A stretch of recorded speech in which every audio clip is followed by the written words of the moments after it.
जय श्री श्याम मित्रों, जैसा कि गंगा मैया के जितना बराबर अमृत हम रोजाना प्राप्त करें घर में और वैसी सकारात्मकता प्राप्त करें, उसके लिए हमें चरणामृत का उपयोग करना चाहिए। ठाकुर जी का चरणामृत हमें सदैव लेना चाहिए।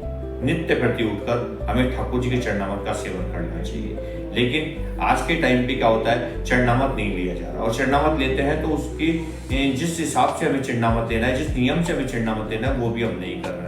तो हमें चरणामृत लेने के ऊपर क्या नियम होता है वो ध्यान रखना चाहिए। हम सबसे पहले शुद्धता, हमारी शुद्धता हर जगह जरूरी होती है।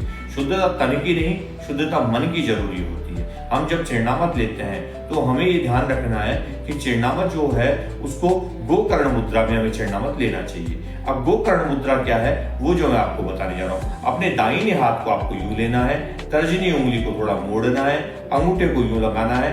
ये गाय के कान की जो मुद्रा बन जाएगी और इसके अंदर हथेली के बीच में एक गड्ढा सा बन जाएगा, उसके अंदर चरणामृत होगा। और इस चरणामृत से क्या है कि इसकी एक बूंद भी धरती पर नहीं गिरेगी। अगर चरणामृत की एक बूंद धरती पे गिरती है तो समझ लो आपके असंख्य पुण्यों का क्षय हो जाता है। तो हमें विशेष करके चरणामृत लेते वक्त हमें गोकर्ण मुद्रा में चरणामृत लेना चाहिए। दूसरी बात, चरणामृत लेते वक्त हमें आवाज नहीं करनी है। बिल्कुल जब हम ले रहे हैं तो उसको इतना शांति से, सद्भावना से लेना है। और लेने के बाद हमें उसको ये नहीं करना है पीछे डाल दिया या हाथ धो लिए, हमें ऐसा नहीं करना है। हमें शरीर पे, हमारे आत्मा पे, हमारे हृदय पे उसको लगाना है, जिससे हमारे हृदय में जो हृदय की आत्मा जहाँ विराजमान है उसको ठंडक मिल सके, उसकी तृप्ति हो सके। क्योंकि ठाकुर जी के संगम में ही हमें तृप्ति मिलती है।